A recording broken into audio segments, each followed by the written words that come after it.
Steve, what do you think about a continually rising average temperature on the Earth, which may go to 2, 3.5, 4, 5 degrees, and what the impact that will be on the planet? How much time have you spent looking at that and looking at the impact?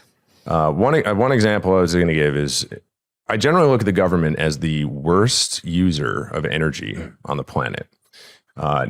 Not because it's by intention, but it's by the fact that they don't earn the money that they get. It's taxed or brought in through signage, which is money printing. Mm-hmm.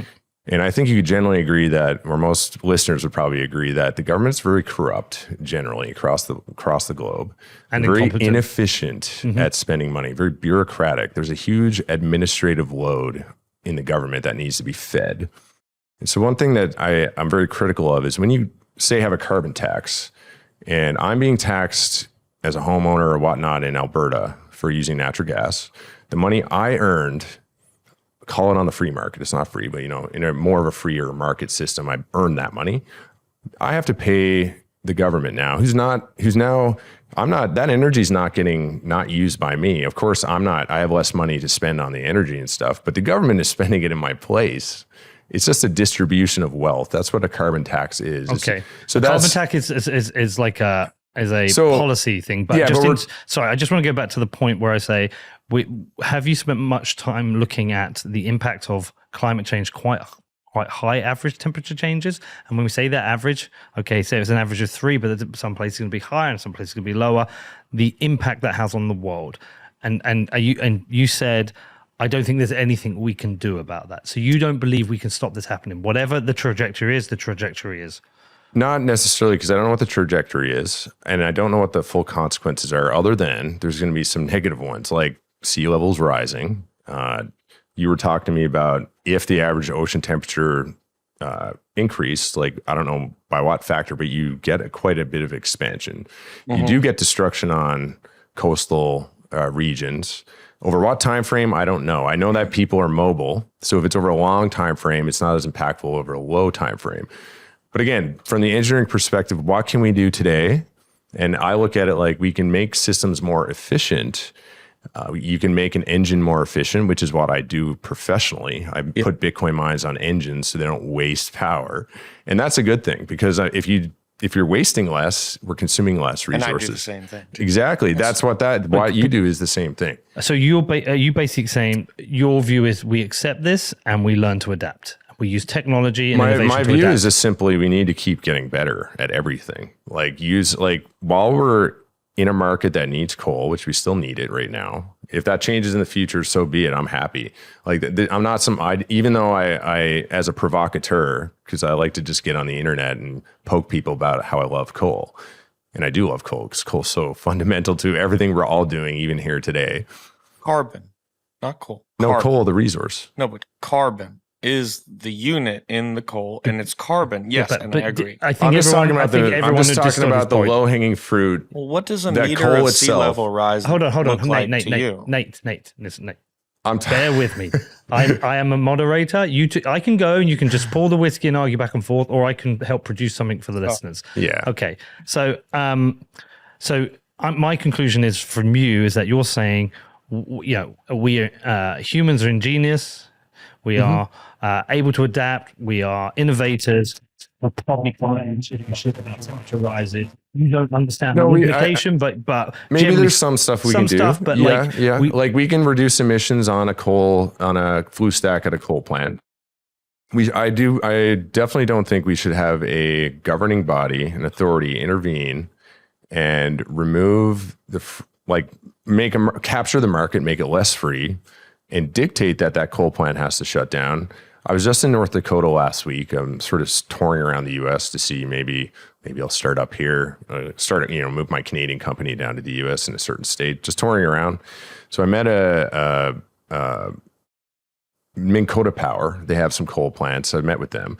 The gentleman there was telling me a story. Nearby in Minnesota, they had a coal plant operating perfectly, nothing wrong with it, but the woke there forced it to shut down. They ended up selling it. The state sold it at $1. A private entity came in and bought it up at $1 because they just treated it like a liability. and they bought it at $1. And now energy crisis hits, and all of a sudden, well, we still need that plant right now. The government intervention is creating massive waste, massive misallocation of resources. And I think woke is not the right term to use. I understand where woke is used sometimes. I think it's maybe misinformed. Well, because I've been misinformed sometimes, and I don't think it was woke. People are using ideology, like I think you've expressed, in my view, some ideology against, you're blaming the fossil fuel industry on impoverishing the whole world. That to me just sounds like ideological. Like there's not really fact that fossil fuels did that. It was the people that used that tool that did that. That's the problem. And that's what we have in common is like, I think we're both against the central banking regime and all of that. Yeah. So I'm going to come back to that one. I just want to throw it back to Nate. What do you have against the idea that we continue to use fossil fuels? There will be an increase in temperature, but we can adapt. We're innovative. We're mobile. We can develop new technologies. What do you have against that, and what do you think that should be done differently? 3.2 to 3.6 billion people who are highly vulnerable to the impacts of large-scale climate change. So, what is large-scale climate change? That is a meter of sea level rise by 2100, which is what we're looking at. And if we're talking about bringing energy prosperity to the rest of the world, which, again, fossil fuels have had 150 years to do and have not done that, whether that's a failure, as I guess is just a semantic thing. They had that opportunity and didn't do it. If we were to do it, which we should, that means we are looking at the 8.5 scenario, right? If they have as much energy as we do, and we're going to do that through fossil fuels, meter of sea level rise, and I believe it's 5 degrees Celsius by 2100. That's 3.2 to 3.6 billion people who will be materially affected by this in either more rain, less rain where it's dry, right? You have to look at each individual location. We're talking about a breakdown in the hydrological cycle. You're looking at a breakdown in food production. These people are going to have to move. Where do they go? Are you higher? They go higher. Okay, no. So do they go? If you look at the distribution, Nate, a 1 meter increase in global average sea levels. Can we actually see what that means? Is there any actual mapping for that? And what is the projection, the temperature rise that would lead to that? That's from, so it's a two-pronged thing, right? It's a breakdown in the cryosphere, melting of the glaciers, which we've never experienced. We've never lived. Humanity developed over the last 3 million years, 5 million years during a relatively... There you go. 3 feet. I mean, poor Houston. Even if Washington, it's still bad. Like this is still bad, but we don't really know what time frame this can happen because you do get time to displace. So I think we are like we had flooding in Calgary, and luckily no one died, and people displaced themselves. How about Pakistan? What happened in Pakistan last month? The worst flooding in history. Displaced millions, destroyed billions in infrastructure, things that they can't afford to replace. We live in a place of privilege where we have insurance. Pakistan doesn't. What was destroyed during these floods, which destroyed their food production, they can't replace that. And so what do these people do when they're forced out of their homes? Where do they go? I've got a relevant question to put to Steve on that. I'm going to come back to that. But so we will potentially see a rise in sea temperatures. And soon we will. And so your view is it's not going to, if that was over 40, 50 years, we would gradually adapt. People would move, build sea defenses, etc. Well, we can get into the weeds. Yeah, you can pull out any scenario. Like if it happens overnight, it's absolutely the worst case scenario. If it happens over an extremely long time, it means very little. Like if it happened over 10,000 years, it doesn't mean a lot because it's very easy to displace. But if it happens over, let's say that's 50, 60 years. It's significant, but again, it just goes back to the geological rate, which is what we're looking at, 100 times faster. Okay. Yeah, and I don't care to even try to argue on that because I'm not knowledgeable about the actual stats. Like I'm not the guy to argue with it. That's someone like Alex Epstein or someone like that. But it still goes back to the argument. Like, yeah, that's bad, but all this stuff provides positives to people, lowers their cost of living, brings them resources, shelter, food. They can have families. Refugees are bad.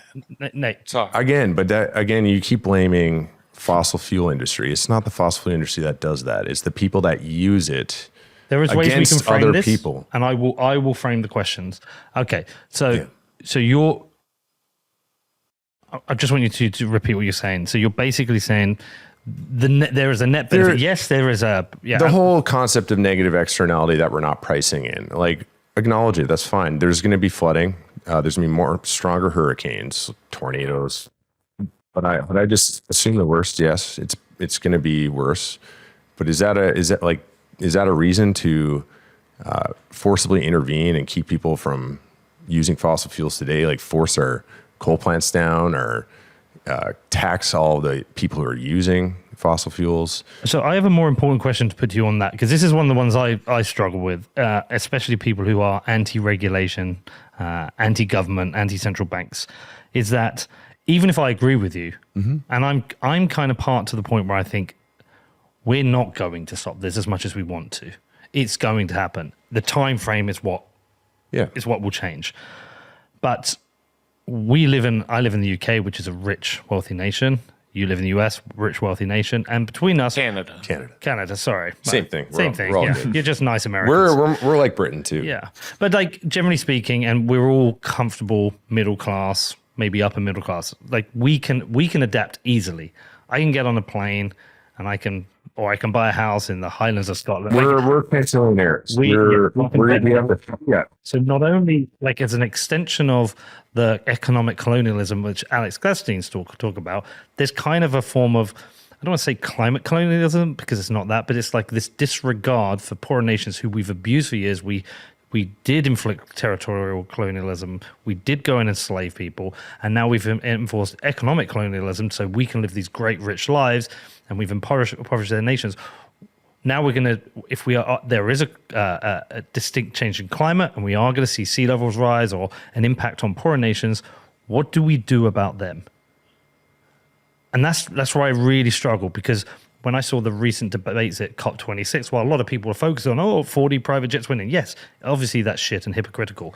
But I did also pay a lot of attention to the fact there were discussions about how we're going to redistribute money between nations. And whether you people agree or disagree with that, that kind of wealth equality across nations, where the nations that have benefited from causing the climate change are at least trying to support those who have benefited less and suffered dire consequences.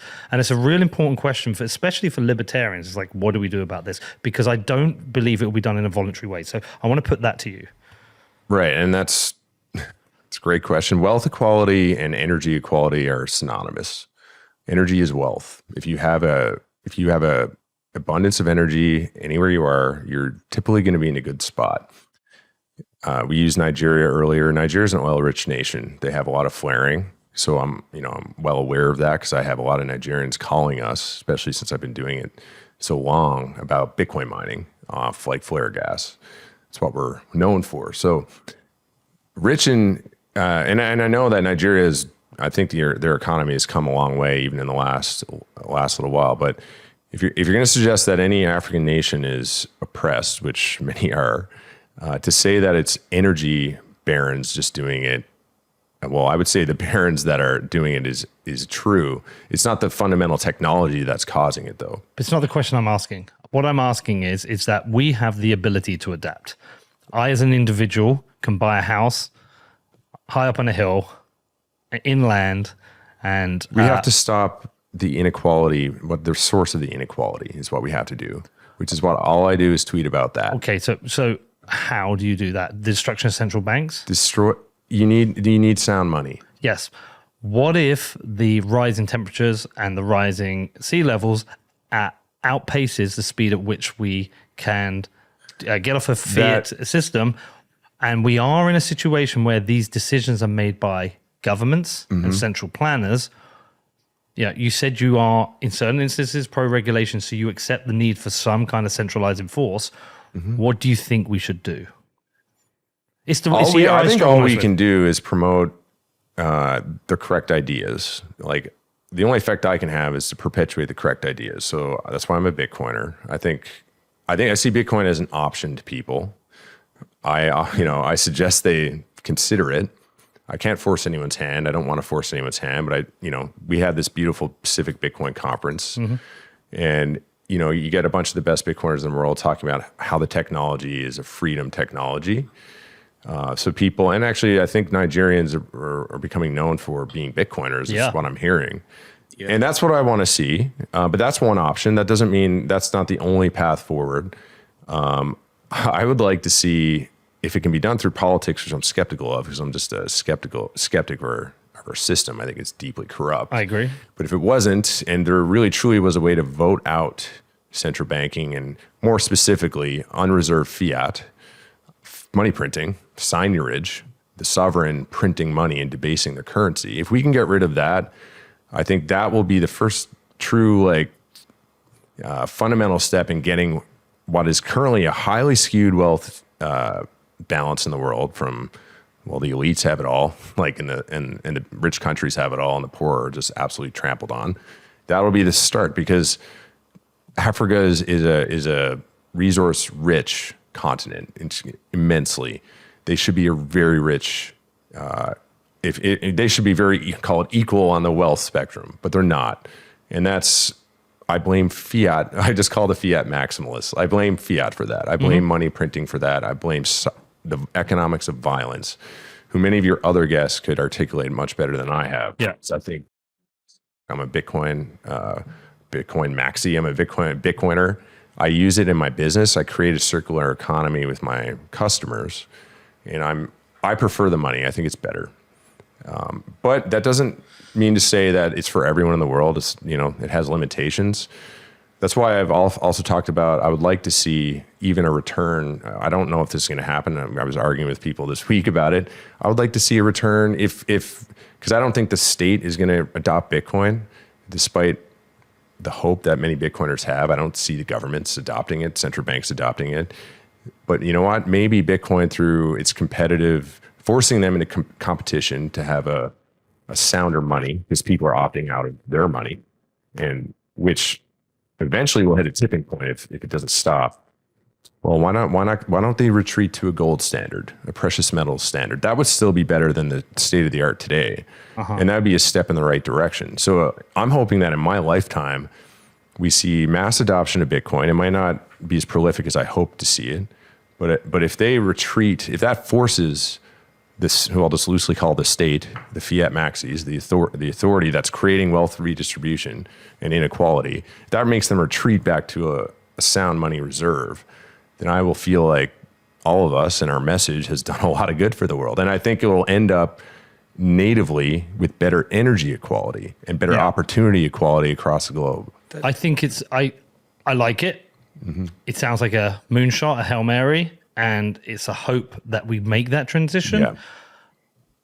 But whilst there is that hope we make that transition, there are other actions that someone like Nate maybe would argue that we can do, to hedge this. So Nate, we all agree on the central banking, but that doesn't solve the problem of, in Canada in particular, right? Canada has incredibly fertile soil, and a warming earth will make that farmable. And you guys are kind of like that pioneering species, laying the roads and the infrastructure to make that happen one day, possibly. And you have, in Canada and the US, the resources to do that.